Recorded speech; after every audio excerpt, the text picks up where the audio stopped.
It's Wednesday and it's time for Pop and Politics. We are talking about the latest in hot topics, news, and entertainment. I'm KJ, and let me introduce you to my co-hosts.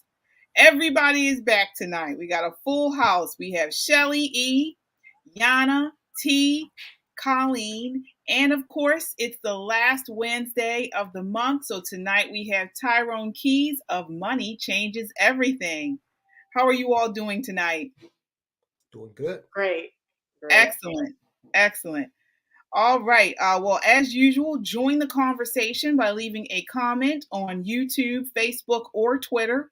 We will check the comments periodically throughout the show. And don't just comment, subscribe. Subscribe to our social media so you always know when we post new content. Check us out on our website at www.metroconservativemedia.com for up-to-date information. We are a necessary voice in news and entertainment.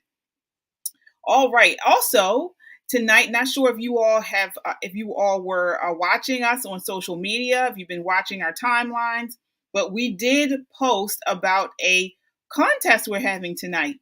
So tonight we are giving away one VIP ticket to the second annual Lincoln Reagan Douglas dinner. This is going down Thursday here in Baltimore, Thursday, May 12th. We are giving away a ticket to the dinner, VIP reception and dinner. So that includes dinner, open bar, entertainment, and the biggest part, you get to meet Winsome Sears, Lieutenant Governor of Virginia. Winsome Earl Sears is the keynote speaker. So this is going to be a dynamic night, an outstanding night. There's so much going on. So what do you need to do to win this VIP ticket? Okay, so firstly, you need to like this video, so this broadcast. You need to share the broadcast. So if you're watching on YouTube, share it. If you're watching on Facebook, share this and comment. So we need you to comment on this, and this will enter you in a drawing to win the VIP ticket. And you should be a subscriber, right? Yes, also subscribe. Yes, so that should be definitely, you have to subscribe. If you haven't already subscribed, you must subscribe. So I'll say it again, subscribe, share this broadcast on wherever you're watching. Also like this broadcast and comment. Okay. In the Baltimore area on May 12th. Right. Baltimore area on May 12th. All right. So now that I've gotten that out, let's set it off. We're starting off with you tonight, Tyrone. What do you have for us? Well, I don't want to forget this, so I'll do it at the top. I told you all I was going to recommend a book on each episode that I'm on. And so I want to recommend Wealth of Nations by Adam Smith. This is actually considered a classic, and it really is foundational if you want to understand the modern economy. So I'll just say that about it. Pick it up if you're so inclined. It'll really help you in your foundational work to understand how money works, especially in the West and especially in the modern economy. Now, KJ, you and I had some conversation on yesterday about the food shortages. And unfortunately, a lot of people are not, they have not recognized that this is an issue. Although we had President Xi come out last year and warn China about food shortages. You've had Emmanuel Macron come out, talk about it recently, as has Joe Biden. Now, I know we tend to ignore what Joe Biden says because he doesn't even know what he's saying, but I took him seriously with regard to this, especially since other world leaders were talking about it. And because if you look across the global economy, because of what's going on in Eastern Europe with Russia and Ukraine, it has disrupted the grain supply in the world, as well as the fertilizer supply. Now, Ukraine, their flag kind of speaks to their heft with regard to food production, because it's the blue above the yellow, and it symbolizes a grain field and a blue sky. So when you do that, I highly doubt if there's going to be some grain farmer, Ukrainian grain farmer, in a tractor out harvesting while artillery shells are dropping. So that's going to disrupt harvest. It's going to disrupt planting in that major producer. Of course, we've got sanctions that are on the Russian production. Hungary came out and they said that they were going to place a temporary hold on all grain exports because they see a shortage coming globally and they want to keep that supply in-house for their citizens. And understand this, when we talk about grain, understand that most people just reflexively think of wheat. Corn is a grain, it's not a vegetable. And corn is the basis of the food chain. Pigs, cows, chickens eat it, we eat them. So to the extent that supply is constrained, it's going to drive prices of food up. And that's going to further complicate the food inflation we've seen here in America. One last thing I'll say about that is, while Brazil uses sugar cane to produce ethanol-based gasoline, America has decided to use corn. So that places another demand on the corn crop in America. But it's interesting because to the extent you have ethanol-based fuels, if corn is in shorter supply, then that's another factor that kicks up the price of fuels, thereby kicking up the price of transportation of everything you purchase, including food. So we don't like to come at you with challenges without also accompanying it with a solution. So the solution here is simple. You got to figure out ways to subsidize your calories on your own. And there are a variety of ways to do that. A lot of people will say, hey, well, look, I don't have acres and acres.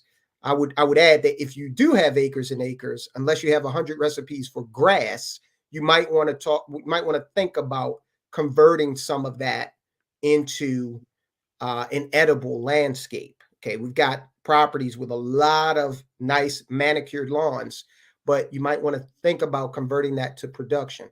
Now, if you don't have that kind of space, there are community gardens all over the place.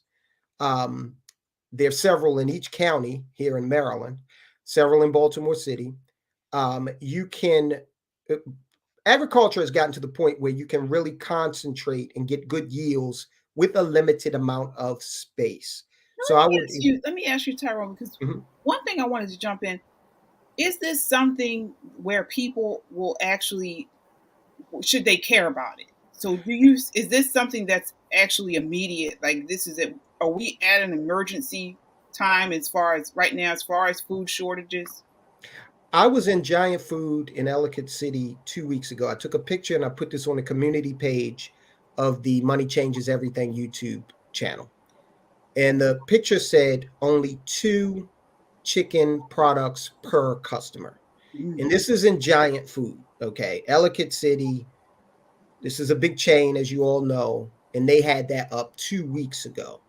So I would say that, and many people might wonder, well, why is he talking about this? Because his thing is finance. Well, nothing else matters if you can't feed yourself and your family. So I would say that we have not started to see the real brunt of it with the disruptions in supply chain, with the very interesting factor of these food plants coming under pressure and having various disasters at food plants. We did a video on that the other day. We probably will see this compound later in the year into 2023. So I would think that now is the time to prepare. Hey, Tyrone. So kind of what KJ was talking about. So I'm a city girl, as many people are. More practically, so if we're not planting gardens, or maybe there are no community gardens around, what can we do practically? And I can give you a suggestion of thought. So one thing that I have done, not recently, but I have done it before, is that when I buy in bulk, some of the things I may not need that much, but I share the cost with someone else. How's that? That's an excellent idea. Absolutely. And it goes into kind of looking for like-minded people to fit in your community. That's an idea. Also, traveling to places where there are community farms, okay? They're all over the place, and they can act as a secondary source of the foodstuffs that you and your family consume. The other part of this, really quick, is that when you talk about the expense that we are now all seeing in food prices, this takes away from a family's ability to purchase assets. Now, keeping in mind, this is my number one asset. Without it, I can't acquire any other assets. So we have to eat. But we have to try to control these costs to the best of our ability so that we can continue to purchase assets as well. So you might want to purchase another freezer, clear some space for some non-perishable goods, and just be prepared. You have to eat. So you're going to eat the food at some point anyway. Wow. So, Tyrone, would you suggest to, let's say, new home buyers to look for homes with land and maybe away from too populated or kind of like congested areas where they can actually have space for a garden? If a person is able, if a family is able to do that, I would certainly suggest that. Because again, that area is going to give you an ability to be self-sufficient. So I would certainly suggest that if they were able to. All right. And I have here a question here in the chat. It says, Tyrone, we hear your analytical side of this. Why does this grind your gears? Well, it grinds my gears mainly because it shows that globalism really has some issues with it, but we broke globalism with these sanctions. I mean, we really, really did. And now it is putting the average American in a bad situation, and the government is not going to do what's necessary to assist people in getting out of that situation. So that, uh, does make me a bit angry, but I have to stay solutions based because I can't eat the anger. I see what you're saying there. Well, we will continue to monitor this, and I mean, if this is actually, if it is what you're saying, this is a major issue that affects everyone worldwide. So certainly, thank you so much for coming on and sounding the alarm and giving us solutions and ways to combat this. Hopefully, things turn around and it's not as dire as you have mentioned. Can you just talk about where people can find more information about this from your website, or where would you share this? I'll give you a few sources. Number one, Money Changes Everything. That's the YouTube channel that I run. Go and take a look at that. There are also some farmers out there. Yanasa, just type in Yanasa into YouTube, and Ice Age Farmers. These are people who are, actually, Yanasa is like an industrial farmer. So he has insight that, is very unique. Okay. All right. Well, thanks again, Tyrone, for joining us. We will see you next month. Last Wednesday of each month, we have Tyrone Keys here from Money Changes Everything to give us some really good advice on finance, economics, and how it all intersects. It really does, and it affects us all. So thank you so much for joining us tonight. Thank you, ladies. Have a good evening. Thank you, Tyrone. All right. So as I mentioned at the top of the show, join the conversation by leaving a comment on Facebook, YouTube, or Twitter. Remember, tonight we are giving away a free ticket, a free dinner ticket to the second annual Lincoln Reagan Douglas dinner. It's a VIP ticket. So it includes VIP reception, dinner, entertainment, and you get to hear the keynote speaker, Winsome Earl Sears, Lieutenant Governor of Virginia. So again, this includes what you need to do in order to be entered into the drawing is to share this broadcast. Also, like the broadcast. So, like this, share it, comment.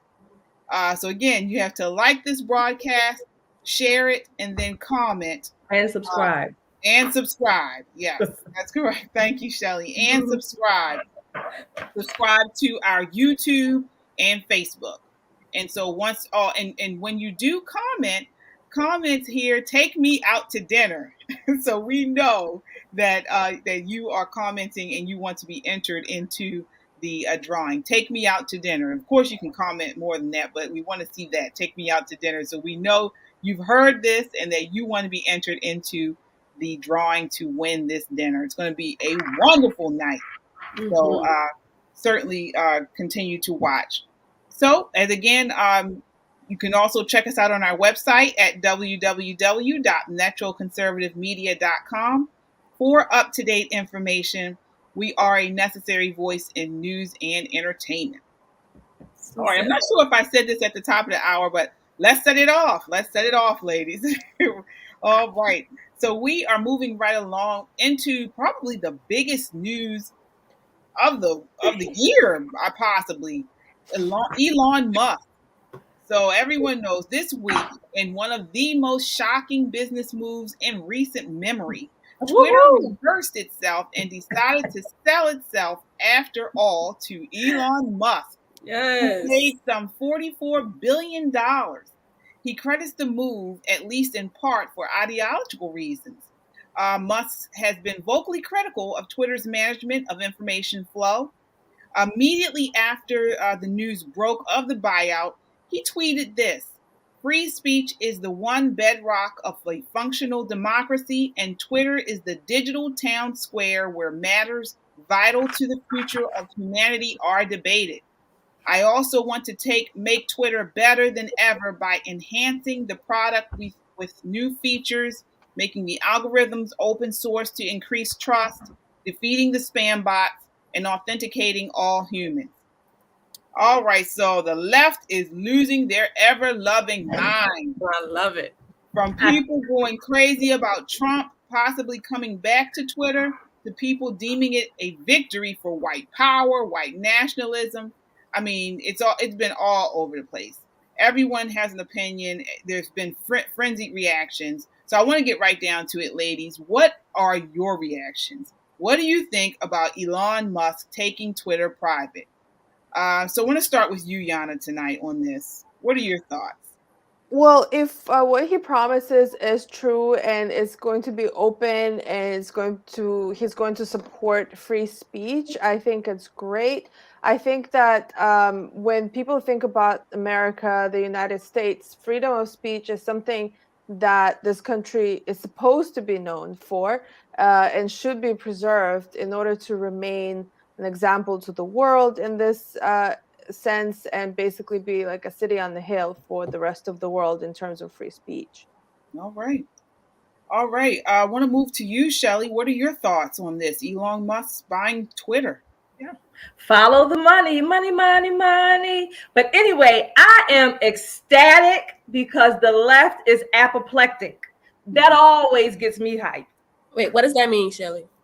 They are out of it. They're losing their minds. They are just like, this is almost like Trump derangement syndrome, synonymous with that on steroids, maybe. And part of it is that they believe, or they think they are, in fear that Trump is coming back. So it's Shelly's word of the day.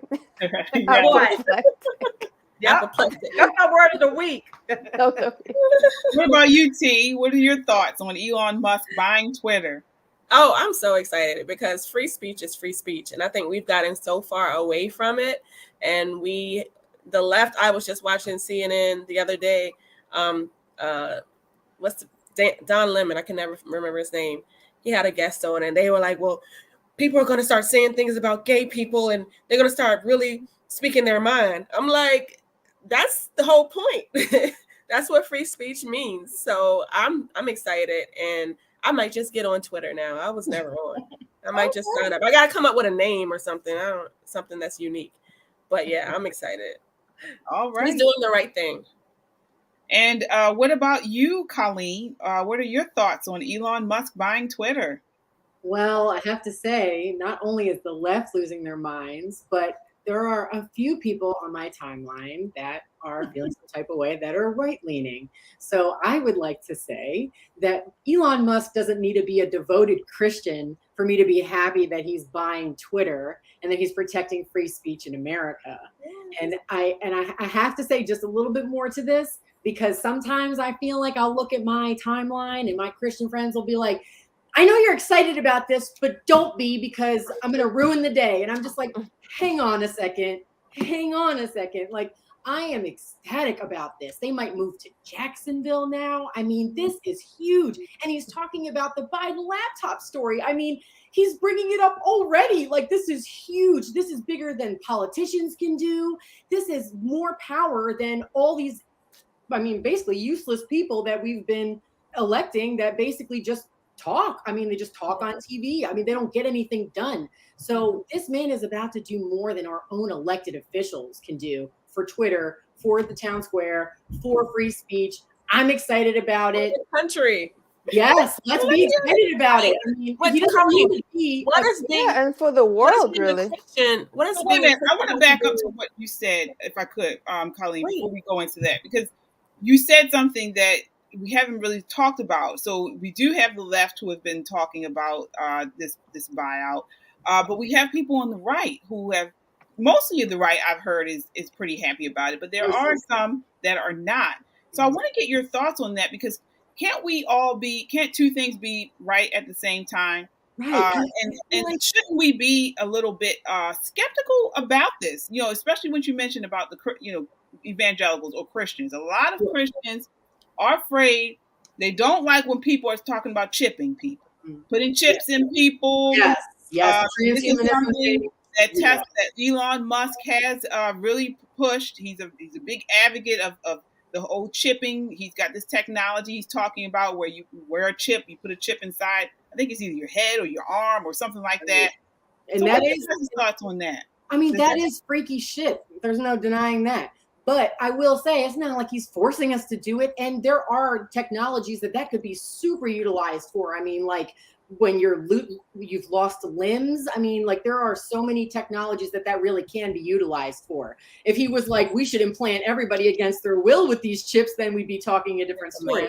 But like, and then one of my friends, my right-leaning friends, posted a picture of him with Ghislaine Maxwell at a party, and I'm like, but Trump was at parties with them too, so like we can't really go down that road. I mean, yeah, maybe his partner is a little weird, maybe she's not even from this planet. I mean, maybe she's a little alien herself, you know, the baby's named like numbers and letters and stuff, but it's like, hey man, that's America.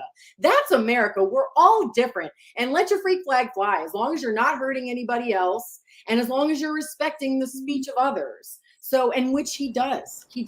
So, you know. So is this why, because of the chips, the reason why they, I think so. I'm trying to figure out, what does being a devout Christian have to do with the. Yeah, no, I mean, they'll kind of put him with Satanism and stuff. I mean, some of my friends are like, he's a Satanist. Like, don't take this guy seriously. And I'm just like, the chips thing, well, you know, the Bible talks about last days or end days. Mm-hmm. And it talks about in the end days, we will be there. You have to buy and sell at the marketplace with a chip. They'll input a chip or a number.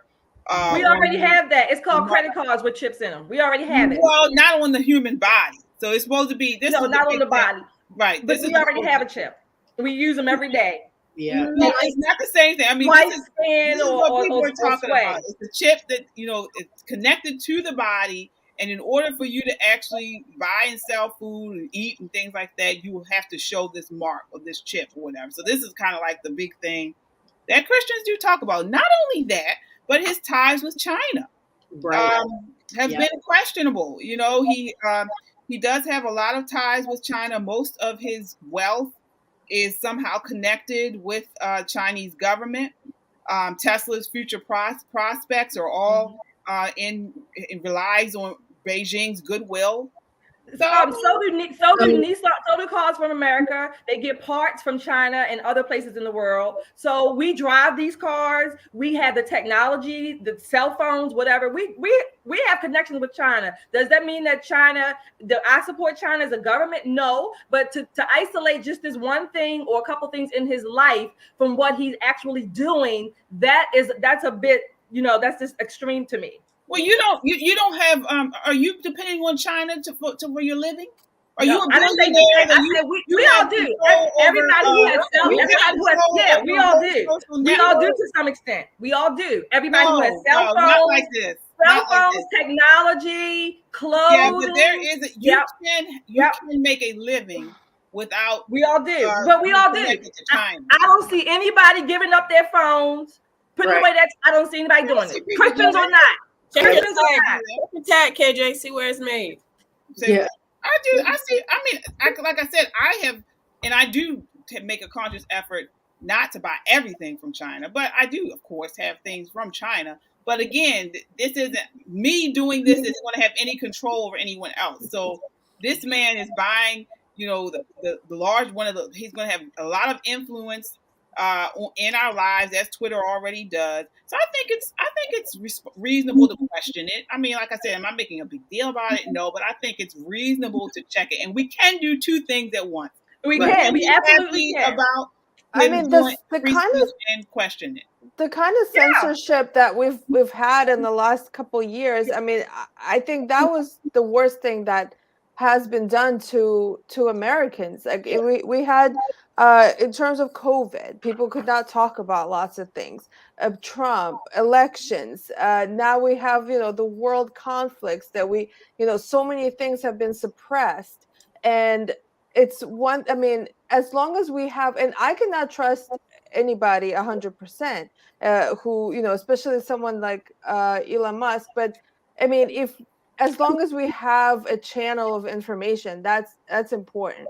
Yeah. And these people who are concerned, I mean, they don't need to participate in Twitter. I mean, what are they so afraid of? Mm-hmm. Yeah, I agree. I agree. I'm, like I said, I was afraid of freedom of speech, and it's a blessing and a curse. It's a curse to them, because now they know that the people who they've been canceling and the people that they've been censoring, we're gonna come back with a stronger voice. And so they're afraid of that. They're afraid. And it's interesting, T. He's not even telling them to get off. He's saying stay on. Bring the disagreements. Bring the discourse. Of course. Let's talk about some of the stuff that has been going on with the left this week. We have here Sunny Holston from The View. So she came out and basically said that Elon Musk taking over Twitter, claiming it would benefit predominantly straight white men who are on the social media platform. She says, when Elon Musk says, wow, this is about free speech, it seems to me that this is about free speech of straight white men. So let them have. So where did she get that? Aren't they Americans too? So what if it is for straight white men? Obviously, it's for gay white men and straight black men and whoever. That's the point of him. That's the whole point. It's not just for one person or one type of person. It's for everyone. I'm going to get on there. Yeah, I mean, look at Sean King. We have the graphic of Sean King where he came out and pretty much said something similarly. So he basically says that... Did he say he got hacked and came back? I think I saw a title, him saying he got hacked. Yeah, he did, and then he came back. But yeah, he said at its root, wanting to purchase Twitter is not about left versus right. It's about white power. It's about the man was raised in apartheid by white nationalists. He's upset that Twitter won't allow white nationalists to target, harass people. That's his definition of free speech. I told you, these people they're losing their mind. So Elon Musk from South Africa, guess what? He is a real African, okay? So a real African American now owns this $1 billion plus business, two of them at least. And now there's all of a sudden he's white as white nationalism. These people are crazy. I'm telling you, they are apoplectic, and I love it. I want to say that if they do move to Jacksonville, I will scrub toilets. I will get Let's say coffee. I Jacksonville will one more do time. whatever I need to do to work for Twitter if they move it Have to you Jacksonville. moved to Jacksonville yet, Colleen? What'd you say? Have you moved to Jacksonville yet? No, Please, not to let's say Jacksonville one more time. I know. Yeah, you are on one with that. But I mean, of all places, I never would have expected Jacksonville. What county is that? What'd you say? What county is Jacksonville? Duval. You got to see. I'm from Florida. You got to know how to say it. No, It's Duval. Just FYI. Okay. But But yeah, anyway. it's blue. We got to turn it red. So that's when I'm going down there, starting to sign people up at gas stations. Hey, tired of gas prices? Yeah, well, I mean, like you guys mentioned, this has been, really crazy this week with the left, talking about this and making, I mean, they've really gone off the guard, off the radar, off the range with this stuff. They're so threatened by freedom of speech. Yeah, and that's the thing. That's the odd thing, and that's what I wanted to get you guys' last response about is the freedom of speech aspect of this. And this is what he's really been pushing, which you would think everyone would be excited about. There's no censorship. He's not saying, as we've been going through currently, the censorship of people who don't agree with the left. He's saying freedom for all, freedom of speech for everyone. Even Ice Cube came out this week talking about how he had been shadow banned. Remember, he came out during the Trump campaign, and he said some supportive things about Trump. Not saying he was voting for him necessarily, but he did say some nice things about him. And he got slammed by the left, slammed by the Black community, and I guess shadow banned. Yeah, the contract with Black America. All he did was literally meet with him to discuss it, and they were like, "Screw you, Ice Cube, you're a traitor." And it's like, why? Right. And we find this kind of cliquish leftist atmosphere here, even in Baltimore. When you say one thing against the Democratic establishment here in Baltimore, they do the same thing. They kind of throw you down, throw you to the wolves, and they try to discredit you and really tear you down. So free speech for everyone, I think, would be a good thing. What do you guys think about that? Free speech is free speech. Agreed. That's the whole point. I mean, freedom is dangerous, but we gotta have it. Yeah, absolutely. All right. Well, we will continue to monitor this. I mean, my goodness, things are going to get still going crazy as each day goes by. We hear more and more information. They actually had a behind the scenes. They got some video recording or audio of the Twitter headquarters having a meeting about Elon Musk buying them out, and people were freaking out. They said some woman was crying. The attorney for Twitter was crying.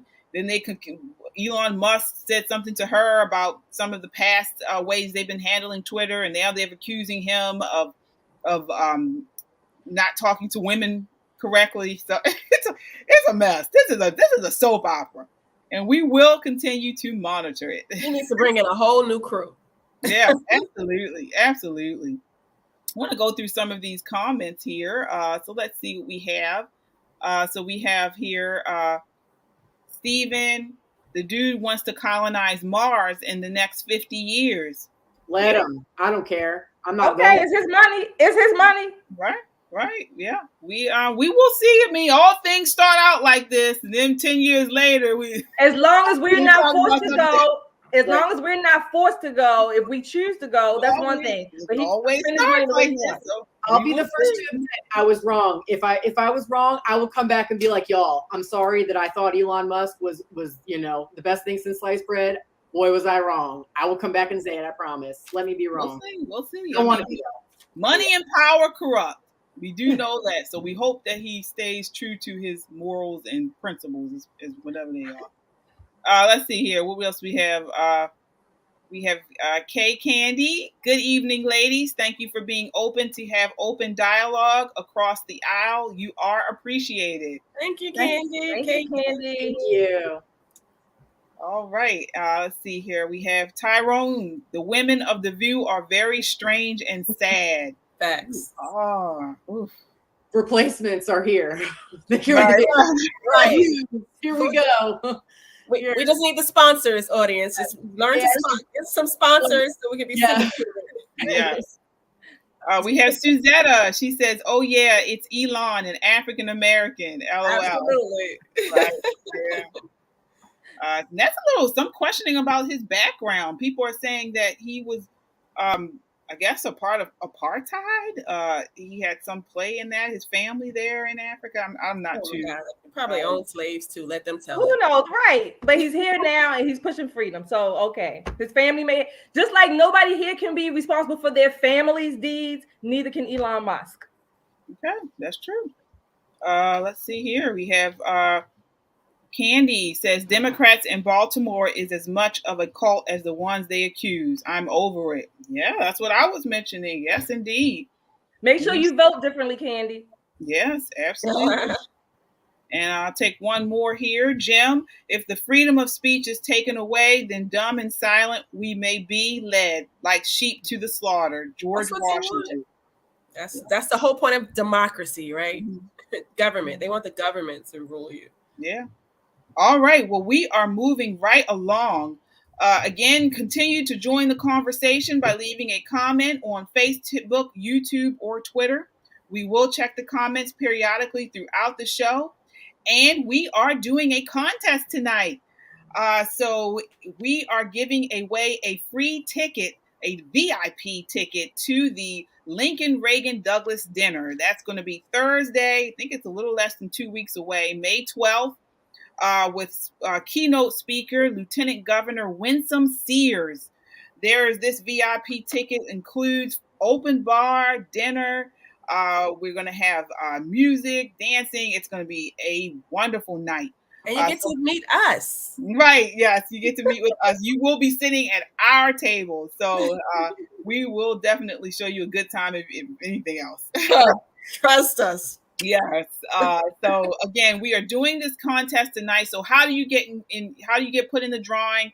You just need to subscribe to YouTube and Facebook, like this broadcast, share it, and comment. And I see you guys have already been commenting, but you can also comment, "Take me to dinner," so we can see that you want this ticket. You want this VIP dinner ticket. It's going to be an awesome night. So definitely, again, like and subscribe, YouTube and Facebook, share this broadcast, and comment. All right. So we're going to do this throughout the night. We will announce the winner next Wednesday. All right. So we are moving right along to our pop-off round. So this is a round I need each. Actually, tonight we're going to do it a little bit differently. Tonight, we are going to have Shelly. Shelly is going to talk about something tonight that she is fired up about. So I'll just give it to you, Shelly. Take it away. Okay. KJ put pressure on me. So let me tell you, I have this rant. I'm going to call it my rant. This is my hero of the week. His name is Sheriff Bob Johnson. Colleen and T, you will probably appreciate this. This sheriff in Florida, a Florida sheriff, told his constituents in his county or his town it is okay to shoot the burglars when they come into your home. Absolutely. You won't be in trouble. In fact, he invited them to come to, I guess, the headquarters where the police are to get free training on gun safety. And another reason I love Sheriff Bob Johnson, he's my hero for the week, because he's taken into consideration the taxpayer. He knows as an officer of the law that the police 9 times out of 10 will be on scene after the damage has done. So he is equipping or telling people to be equipped to protect yourselves. So that reduces the cost to taxpayers from the legal costs, the prison costs, and the social costs of the carnage that could possibly happen if someone breaks into your home and burglarizes and terrorizes your family. Sheriff Bob Johnson, Florida, you are Shelly's hero of the week. Wait, so isn't this normal? Shouldn't it be normal if someone's breaking in your house, you can shoot them? And different counties or different states have different laws, but in Florida, of course, we definitely have the castle doctrine, and I forget what the other doctrine, but you do not have a duty to retreat. In Maryland, in some cases, you have a duty to retreat if someone comes into your house. So if you can get out, then you could be charged with shooting someone when you could have gotten out of your own house. Sheriff Bob Johnson said, no, not here in Florida. Your house, your castle, you can protect yourself and you will not face legal challenges. In fact, we will train you even better. I love it. Right. Didn't he say that we'll give you training so you can like shoot better and you can actually get the guy? Exactly. Safety and shoot better. Exactly. Why? I love it. I love it. Sheriff Bob Johnson, he is upholding not only the Constitution, but he's also protecting citizens and teaching them how to protect themselves even better. A straight shot, one good shot can do a lot. What city is this in? With Santa Rosa County, I think. I think it said Pace, Florida. I'm not sure what the counties are, but yeah. Oh, okay. Mhm. Okay. Well, thank you. Definitely, this is your hero, Shelly's hero of the week. Sheriff, was it Bob Johnson? You said it was, Shelly? Yeah. Sheriff Bob Johnson. Yep. All right. So definitely check him out. And like I said, we changed it up a little bit this week. We generally do, we all pop off on a certain topic, but tonight, Shelly was so passionate about this, we let her pop off about this for this idea with Sheriff Bob Johnson. So, all right, so we're going to move right along to our next topic, which is the Satanic Temple. So let me tell you guys what's going on. Just days after being voted down from having an after-school Satan club. Yep, Satan, not Satin. Satan club. The Satanic Temple is filing a lawsuit against the elementary school. Matthew Kazaya, who serves as the general counsel for the Satanic Temple, said the main issue to be litigated is whether the Northern York County School Board was discriminating against the Satanic Temple by allowing in some after-school clubs, but not the temple. So this happened in Pennsylvania, I believe. Basically, they're filing a lawsuit. So each process of the lawsuit could take 18 months up to 2 years to be completed. The process could be even longer if the Supreme Court took the case on the grounds of First Amendment encroachment. So again, we were talking about the First Amendment just at the top of the show. Here it is in full play. So the Satanic Temple wants to hold an after-school club and has been told no, again, due to, I guess, their affiliation maybe with Satan. So I want to get you guys' thoughts on this.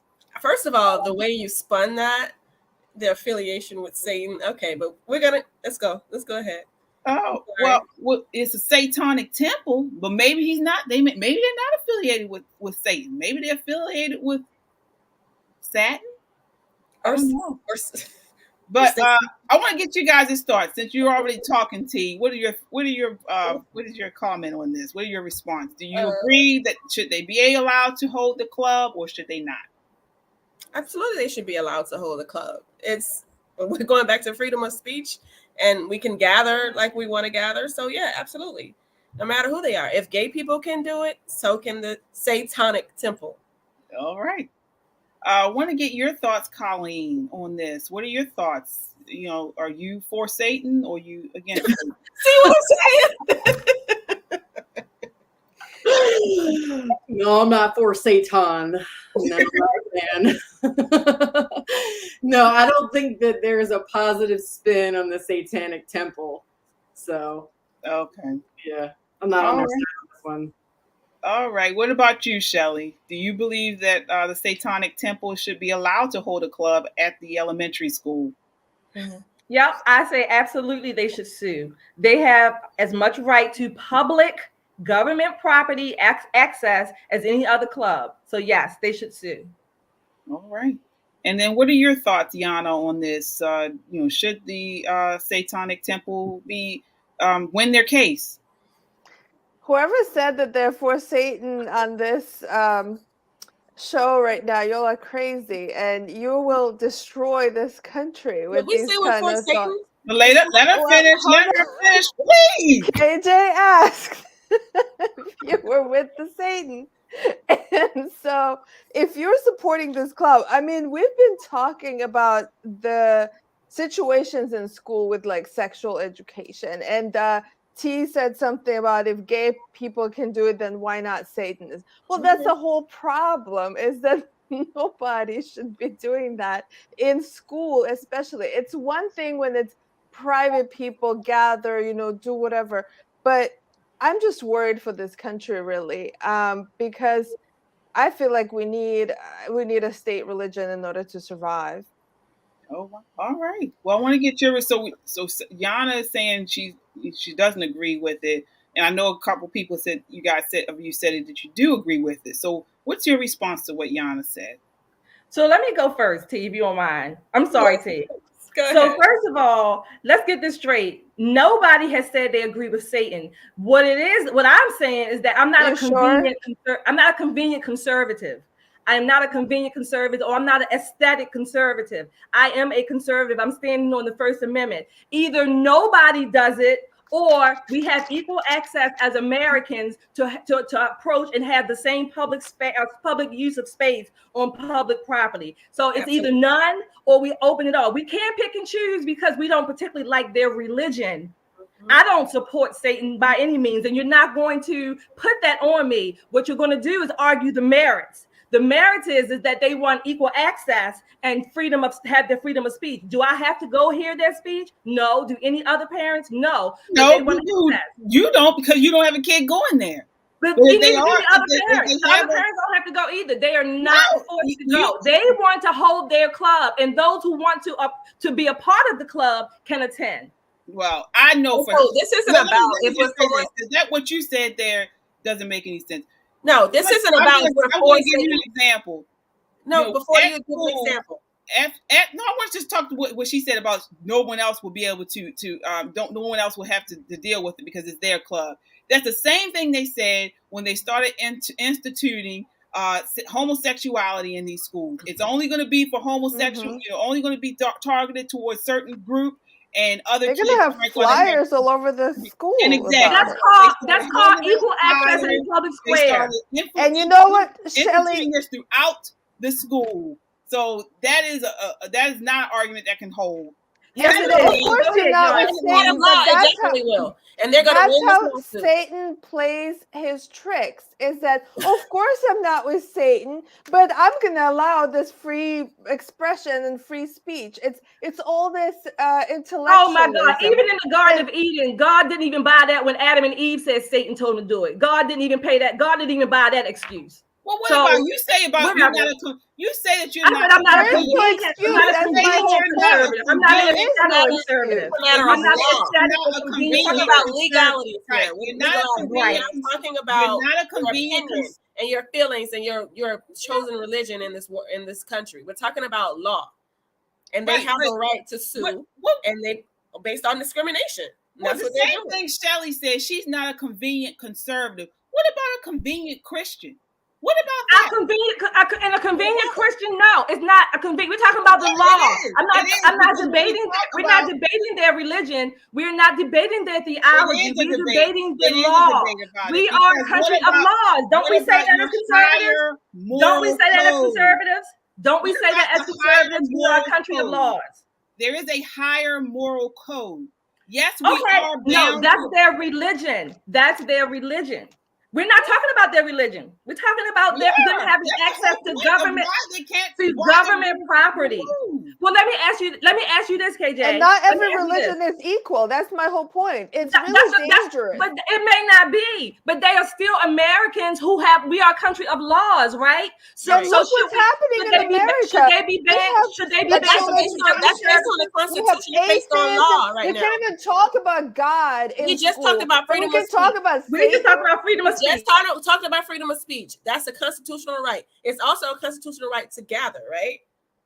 Or in the Bible, even they're gathering. It's fellowship. So I just don't think I don't think they're going to win, just because it's going to be too easy to show that the satanic cult essentially is harmful to children. I think that they're going to be able to, I mean, anybody who's fighting against the Satanic Temple putting their stuff in children's schools is going to be able to show some examples of plenty of things that are going to be like, I don't think this is conducive to children's development. It's discrimination. I don't know. They're I wouldn't be suing based on surprised if they discrimination. did win. One at a time, please. One at a Oh, time. now one at Go a ahead, time. T. They're suing based on discrimination. It's not about the religion.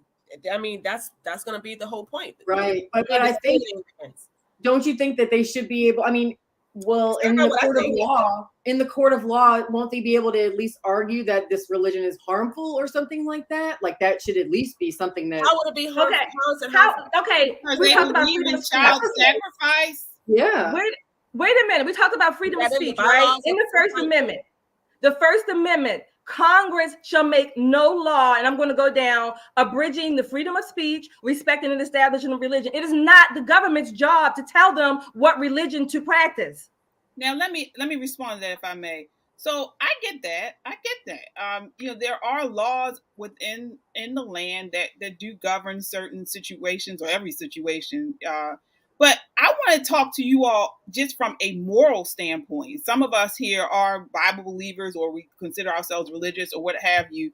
There is a higher moral code that we do follow. So whether you agree with this, within the law, or not, I still contend that you should still push against it, because even though there is a law, there's a higher moral code. And if you do abide by some religion, whether it's Islam, whether whatever it is, I'm Christian, so the Bible talks about that even though there's a law of the land, you have a moral code, you have certain biblical principles that you follow, and you can go against something like this. So what is there any room for that at all? Absolutely, there's room for that. Yeah, absolutely, but that doesn't mean that you get to take away the law from their equal access. Absolutely, that can happen. You can do that. You can push back. You can argue against whatever, but that doesn't mean that you get to discriminate or stop them just because you don't like their religion or you're not for their religion. Like for child sacrifice. Exactly. Of course you push back on it. No, and of course you do. Do you know for sure that they've sacrificed children? Say what? Do you know for sure that they've sacrificed children in the state? Well, I know that I think it was a law that just came up, the abortion law. I think it was one in Texas, and so the Satanic Temple there was pushing for the abortion. They were on the side of abortion because they believed in child sacrifice. Well, they also sacrifice animals. I mean, so even that, like, I don't want my child in an after-school class or club that's like, we sacrifice goats. I mean, at least it's not people. That's Might get nasty. Yeah. I mean, like, so what if Jim Jones had somebody, come out the works, for his sake, and was like, we're gonna, reinvent the People's Church or whatever it was called, and was like, we're gonna do an after-school club, and we're gonna, reenact the Kool-Aid drinking and stuff. Are we supposed to be like, well, it's a religion, we should respect it? It's the same thing with the Nuremberg trials. The attorneys for the Nazis, war criminals, attempted to use the defense that their clients were only following the direct orders of the government, and therefore could not be held responsible for their actions. So what? We all Nazis now? You hold on. No, we're not all Nazis. Or the law upholds that? No. But guess what, KJ? We're not all Nazis. No, we're not all Nazis. Situations where you can push back against what the government is calling for. One being that's not the government. And I have to the agree. Government is open to everyone. We're gonna honestly, when I'm thinking of history, when nations became strong empires, leaders realized that they need one unifying religion. And that is what happened, like really in history. And when countries fell apart, the ones that were pagan, they had many different types of beliefs. And that's what I'm saying. I'm worried for this country. You don't have to listen to me. That's the beauty of being an American. Well, we're not going to have America in a few decades if we're going to allow all this stuff happening in schools. In schools, really? Yana, you just in our Constitution. You're muted. You're muted, You're Shelly. muted yourself. Congress should make no law respecting an establishment of religion. That's the American Constitution, Yana. When not they wrote it, China's. they were not thinking about Satanism, Shelly. Say what? They were not thinking about Satanism. They did not dictate to anyone. They did not dictate to anyone what religion you can practice. Not thinking about Satanism. I guarantee you that. They did not dictate to anyone. This is what you're interpreting. That is your interpretation. That's yours too. And you have yours. And you have yours. No, because we yes.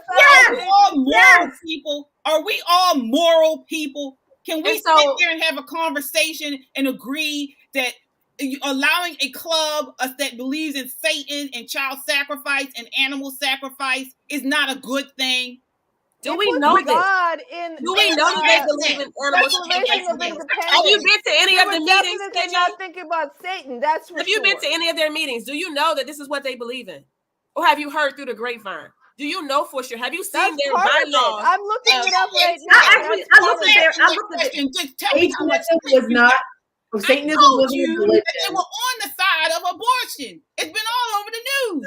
They were on the side of abortion. So the left is on the side of abortion too. They're pro-choice. They said it because they believe in child sacrifice. They said it on the news. By the way, Satanism wasn't around during the founding. I just looked it up. Apparently, it hadn't been a thing. So I don't think they anticipated this at all. This is like they may not have anticipated. They talk bad about voodoo, and voodoo is actually a religion. It's not the same thing that people think that there is. Right, and there was witchcraft. It's the same thing. Yeah, I just types of voodoo. It's different types. And before we got over here in America, your ancestors was practicing voodoo, as you want to speak it. So now some of the things that you do traditionally is voodoo. Some of the things that you do traditionally is like when what? you put when you pray, do you put oil on your head? No. You've never done that in church. Every religion has a part of superstition and voodoo, and you're right, T. You're exactly right. Every religion has religion known to man. Anointing. There are rituals and there are beliefs. Right. Get out of the voodoo point. We get out of the voodoo point. I'm not arguing satanic, whatever temple's religion. I'm not arguing their religious virtues or the lack thereof. I'm arguing the law or the Constitution. That's what they have a right to access for the government property or government public square. They have that right. Supporting their religion is a whole different thing. I don't support the Satanic Temple's religion any more than I support murder. But guess what? Talking about historical events, we have what I think is a murderer. O.J. Simpson was released because the prosecution did not win their case. So I still think he can be murdered. No, I'm saying I don't support murder either. But he got off. He won his case. You're talking about winning the case. He won his case. I don't support murder either. He was proven innocent. Let them go to court and do whatever they're going to do, but they still have a right. Not the government doesn't have a right to discriminate because they don't like their religion. I'm not the government. So if I'm asked in a conversation like this, do I believe that the Satanic Temple should have the right to hold a club at an elementary school? I'm going to say no.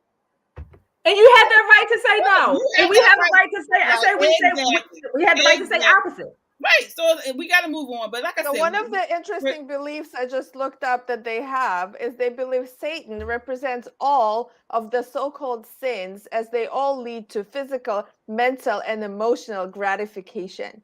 This is what they will be teaching the children. We all know this. It don't even mean point. Like I said, we do have to move on because we're running out of time. But we see here, we kind of split. We have some on the side of the school, some on the side of Satan's. Satan. That's not true. It is. Come on now. Yeah, I can't. Don't try to get real. You don't try to lessen it now. Satan is pulling you into his cave. That's what. If this is what it is, this is what it is. That's what KJ is saying it is. That's what two of us are not saying that at least. This is Colleen. All right, Colleen. Is this what it is? Are they on the side of the Satanic Temple? On the side of legality. Well, I do want to know, Shelly, like, what would you want to happen here? Like, what? No. First of all. No. What would you want to Shelly, she asked me. I'm trying to answer. First of all, what I want to happen is I want the Constitution to stand. That's what And I what does want. that mean? That's what I want. That's my answer. So does that That's mean not you the don't answer. That's So not she's the answer for the interpreting Amen. religion That's as my answer. Satanism. So That's my answer. Amen, Shelly. Guys, you shot. If you're gonna do it, do it. If you want to represent, That's the my country, you wanna answer. do it. They want us to say hell Satan or something. Right. I'm not Oh my God. arguing their religion. I'm arguing the Constitution. That's my answer. This is what they're arguing. Yeah. Then they have the right to. That's why they're That's what I suing. said. You guys are on the side of the Satanic Temple. All right. So That's we the have to last move word on. then. We got to move on. Shelly. So again, well, as you guys can see, this got a little bit passionate there, but that's okay. Join the conversation. We'll see what comments we have here. So let me see here. Regina. Let's see. We have here Chadwick. Florida is a stand your ground state. Maryland is a duty to retreat state. Okay, that was on your rant, Shelly. All right. Let's see here. We have here Suzetta. Yes, at Yana, there needs to be a standard. Okay. All right. Suzetta says right at KJ, the law killed Jesus. Go figure. Yeah. We have here Stephen, Colleen, the voice of reason. When I'm quiet, everybody's like, you think, well. Regina, think about what is the definition of satanic. Well, all right. So thank you so much for commenting. Again, we would check the comments periodically throughout the show. Also, subscribe to our social media so you always know when we post new content. Remember, we have our contest tonight. We are giving away a dinner ticket to the Lincoln Reagan Douglas dinner here in Baltimore on Thursday, May 12th. We are giving this away. So this includes a night of dinner. There's open bar. There's going to be dancing and singing. It is going to be a night to remember. This is a VIP ticket that we are giving away. So what do you have to do? All you have to do to enter to win is subscribe to our YouTube or Facebook, like this broadcast. You have to do all these things. Subscribe to YouTube or Facebook, like this broadcast, share this broadcast, and comment, which you guys have been doing. So continue the comments, comment on this broadcast, and we will do the drawing, and we will announce the winner next Wednesday. All right, so stay tuned. This is going to be an exciting night, a wonderful night. You get to meet our Lieutenant Governor of Virginia, Winsome Sears. All right, so we are moving on to our final topic of the night, local topic for us. We're moving on to Wes Moore. So Wes Moore is a candidate for the gubernatorial candidate here in Maryland, and he was in the hot seat yesterday at the Coppin State debate, where questions continue to swirl about his apparent exaggeration splayed on the pages of his first book as he vies for Maryland's next governorship. So he is, as I mentioned, a Democratic gubernatorial candidate, well-known author who wrote several books, including the New York Times best-selling book, The Other Wes Moore. Published in 2010, the book discussed the death of off-duty Baltimore County Police Sergeant Bruce Prothero. Candidate Moore talks about the other Wes Moore, who was convicted and sentenced to life in prison in connection to the murder of Sergeant Prothero. This is an autobiography, so it's not fiction. Through a Fox 45 News investigation, it was discovered Moore was born in Tacoma Park, Maryland, before briefly living in Washington, D.C. Then he moved to, not Baltimore, New York City, where he attended the prestigious Riverdale Country School in the Bronx, Boogie Down. For high school, Moore went to a military academy in not Baltimore, Pennsylvania. So this book appears to be based on a lie. He claims in the book that he is from West Baltimore and compares and contrasts himself from another guy that was convicted of killing a police officer, but they had two different outcomes, as I've mentioned earlier. So all past interviews, he never said he was not from Baltimore. So I want to get you guys' thoughts on this. Why is he saying this? Why did he say that he was from Baltimore when it turns out he wasn't? He actually came to Baltimore not in elementary, not in middle, not in high school, but when he went to Johns Hopkins University. So what are your thoughts on this? Why would he lie, and does this matter? I want to start with you, Shelly. So I don't know if he lied. I wouldn't say that he lied, but I don't think it matters either way. I think the values in that book, I read that book over maybe 8 years ago or so, but I think the values that he espoused in the book, they should matter. Those values, hard work, education, dedication, discipline, they should matter. All right. I want to go to you, Yana. There are news stories coming out that he was not completely honest about his background. Now he's running for governor. Should this matter to voters? Well, as you said in the book, he actually says that he's from West Baltimore. If that's what it says in the book, then he did lie. How can Shelly say she's not sure if he lied? I mean, it's kind of obvious. And and he did that because it sells in politics to be connected to some sort of struggle. So, but being from quaint, rich suburb of Washington, D.C., like Tacoma Park, it doesn't sell as well as being from West Baltimore. So he chose to do that. All right.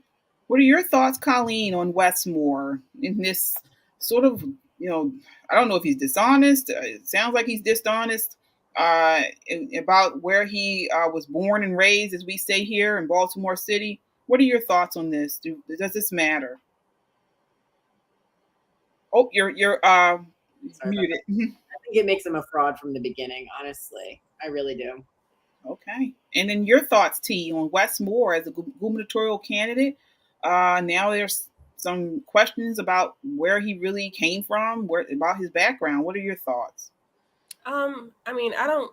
Where he comes from and that whole struggle that they try to push, it really doesn't matter. What matters to me is if he lied. Like the story from rags to riches is not really a big deal because, it's people, that happens. But if he lied about it, then that's really what I'd be upset about. But that whole struggle thing is what they promote. So. Mm-hmm. Yeah. And I want to go back to you, Shelly, something Yana said about, because I know you did read the book, Shelly. So did it state in the book that he was from West Baltimore? I think there's a quote from the book. I've seen quotes recently, but I read the book again over 8-9 years ago. However, what I can say that because people use language. He did spend some time. I can't remember how many years he spent here, but a lot of times people will say I'm from X place because that's during their formative years. Many people leave Baltimore to go wherever, to school, to work, to live. And they may say Baltimore, they were born and raised here, or they may say I'm from, as in their place where they spend a lot of time growing and being formed. So that's why I say it doesn't necessarily mean that he lied.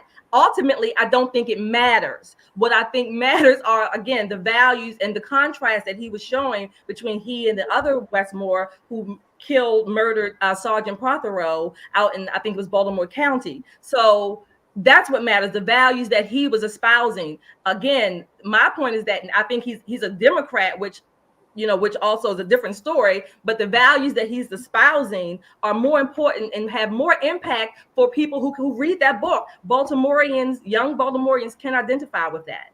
Now, let me ask you something about that, because here we are in a political climate where, I think one of the reasons Trump rose to such popularity is because he was pretty genuine. Whether you liked him or not, he was authentic, he was genuine. What you see is what you get. He was the same with everyone, very bombastic, very, blunt.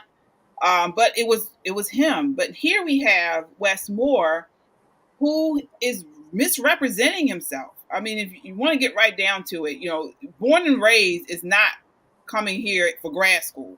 Right. So And I see a how does similar that, go? Yeah, how does that based? Well, I on see this trend in the left. Like when I heard about Wes Moore, it made me think of AOC. I remember her campaign video where she shows that she's from Bronx, where she didn't live in Bronx. She didn't grow up in Bronx. She grew up in Westchester, New York. So she wasn't even in the city. And but to get people to like her, she had to say that she's from Bronx. Then we have even the funny thing that I found out, it was a couple of years ago. I think Alec Baldwin's wife, for some reason, decided to fool the world that she's from Spain when she's from Boston, to like make herself more, I don't know, exotic and interesting. So this is what he's doing, and it's for political reasons. So two things. I was at the Coppin State forum yesterday, and he explained his timeline. He said he moved to New York because his father passed away or something happened in the hospital. So him and his mom moved him to New York to be with family, and he spent some time there, but she couldn't get a job. So where she got a job and benefits was here in Baltimore, and he moved here when he was 14. I mean, during that, I don't know how long he stayed when he was 14, but he did spend time here. So, I mean, if he felt this is where his home is where the heart is, then this is where he's from. And then my second point to what you said, Yana, about how the left or whomever, they glorify struggle, but that doesn't really come from the Democrats. It comes from the Bible, because in the Bible, the meek and the mild and the You're not person supposed to lie about it. Hold on, I'm not finished. I didn't say anything about lying. I'm talking about the struggle. I'm talking about the struggle that they promote. Rags to riches story that comes from the Bible, being the meek and being the poor and being the one who don't have riches, and the struggle. They're the ones who are the ones who want to see God. And so they want to pretend to be biblical. No, that's not what she's saying. I'm saying, but my whole point, he lied. If people lie about it, what does it have to do with Bible? I'm not talking about lying. What are you talking about? What are you saying? I'm talking about the struggle. That the reason that the left promotes this struggle, it doesn't come from the left. It comes from appealing. No, it doesn't come. Yeah. I think in their mind, it definitely doesn't come from the Bible. They just want to virtue signal everybody else. So, like, other people who come from privilege, like they hate people who come from privilege. So, if Wes Moore, he could not even say that he was from Tacoma Park. Yeah, because that doesn't sound good. Like you're too privileged. They don't like that. I mean, we know that's like everybody knows, even like stories, movies. You always root for the low man on the totem pole, as they say. Like the meek person, and that person who has came from meager means and has really come up and now is rich and famous. That's the story, kind of like Julia Roberts and Pretty Woman story. So like Booker T. Washington, like it's an amazing people have done that, and of course people want to pretend that they're also from that type of background. And there's nothing wrong from being from a well-to-do background and still doing well. Like it is on the left. Exactly. And well, first of all, he's been doing well, relatively speaking. I don't know his status or wealth. I mean, but he's been doing well, definitely since that book was out, and that was over 10 years ago. So there's nothing that he really has to lie for. It's just that people are using this book, the media are pulling things from the book and trying to, blow it out of proportion, in my opinion. Again, he spent some of his formative years here, like T said, I don't know how long, but people say they are from XYZ place when they have been impacted by that place the most. No, you may not have been born here. Mm-hmm. Yeah, I still feel like it was deceitful, honestly. I understand that the book and the struggle and the message is what really matters, but he knows that a certain clout comes with saying that you're from Baltimore. He knows that. He knows that there a certain clout comes from saying that you're from any Democrat stronghold where you had to struggle. He knows the clout comes with it. He did that. I think that was on purpose. So I think it's pandering. Well, yeah, and I don't know. I mean, I gotta check really what it says in the book. As far as I see here, it does say that the book says that he was born in Baltimore. Yeah, So and that's a straight lie. Yeah, and that's a straight up lie. Like the home values in Tacoma Park exceed $600,000. So that's a huge thing to say that you Like were when he was born.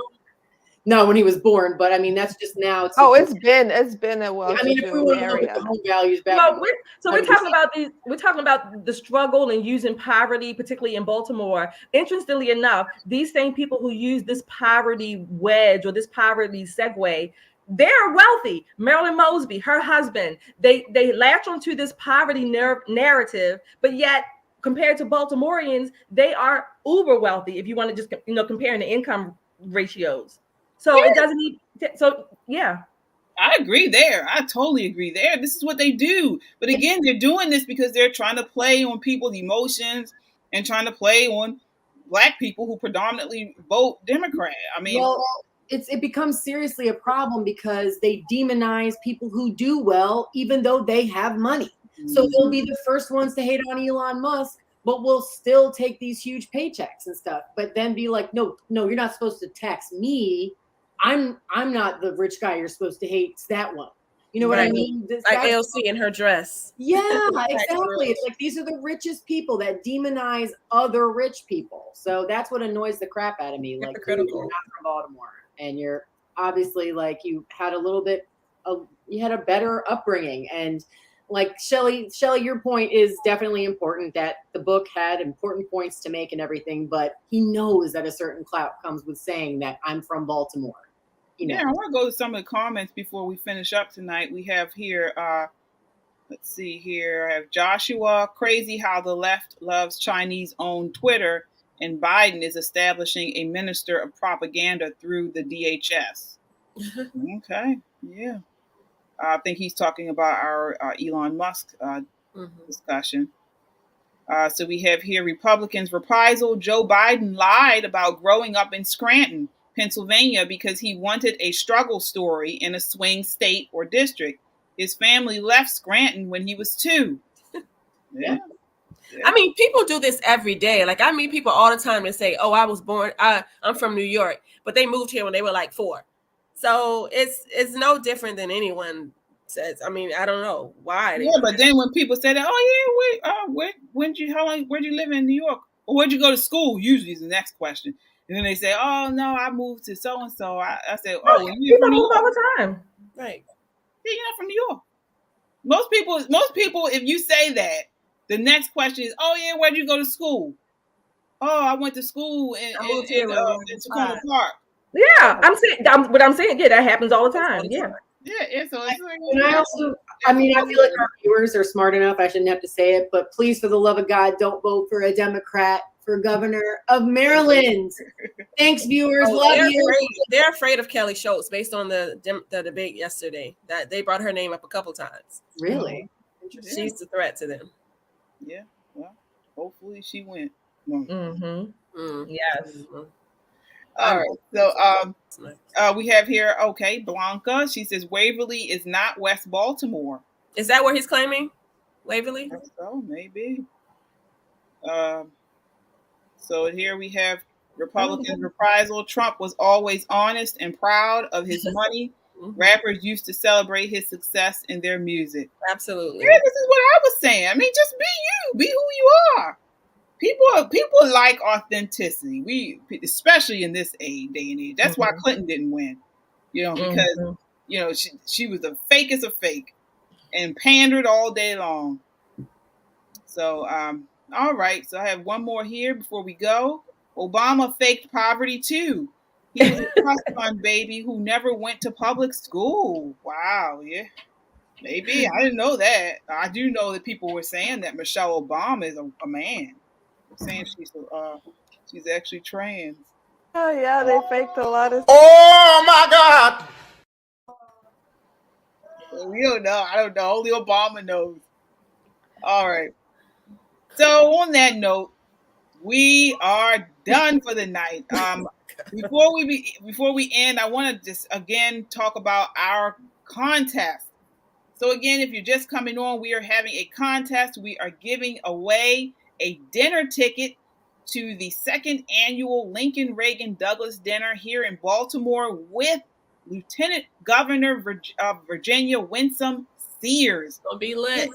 This is going to be an outstanding night. This is a VIP ticket to include dinner, open bar, dancing. You get to sit with us for a night. We will entertain you. You are our personal guest. So if you want to be included in this, if you want to be included in this drawing, all you have to do is this. You have to share this broadcast. First, subscribe if you already are, if you're not already. Subscribe to our YouTube and Facebook page. Share this broadcast, comment on this broadcast, and like it. So like, share, and comment, and subscribe. 4 things you have to do. And when you do those 4 things, you get entered into a drawing for this dinner ticket. So come out, be a VIP with us for an evening, and we will announce the winner at next week's show. And let me say, we're far more entertaining offline than we are. I mean, if you think we are entertaining here, you should see Shelly shake a little leg. Oh, yeah. Oh, yeah. Yes, indeed. So, yeah, so this is... Jeez! Jesus Christ. Yeah, so at least we can still say it. Can I say Jesus Christ on this broadcast with 2 people? I don't know. I'll leave it alone. But if you don't know what I'm talking about, go back and watch the show. We have 2 people on the night's broadcast that who believe in the country and the rights of the people in the country, and who are not convenient conservatives. Right, and not on the side of Satanic Temple. Misrepresenting the Constitution. Who is laughing in the background? They've been laughing the whole show. On the side of Satanic Temple. So again, if you don't know what that's about, please go back and rewatch this. This was a night to remember. But guess what? Can I say something real quick? Sure. As much as we disagree, unlike the left, we don't cancel each other, and we still like and love each other. Freedom. Yes, I do. And I do. I love each and every one of you, even you devils. All right. This brings us to the end of the show. Thanks for watching.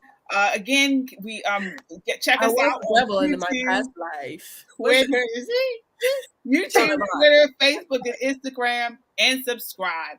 That way you get up-to-the-minute content when we post, and we appreciate the support. We are an independent media, your home for the urban conservative, and each time you subscribe, it helps make our voice that much stronger. We are a necessary voice in news and entertainment. Check us out on our website at www.metroconservativemedia.com. We look forward to seeing you again next week when we announce our winner for this VIP dinner. So until then, count your blessings and live a life of purpose. Good night. Bye. Bye.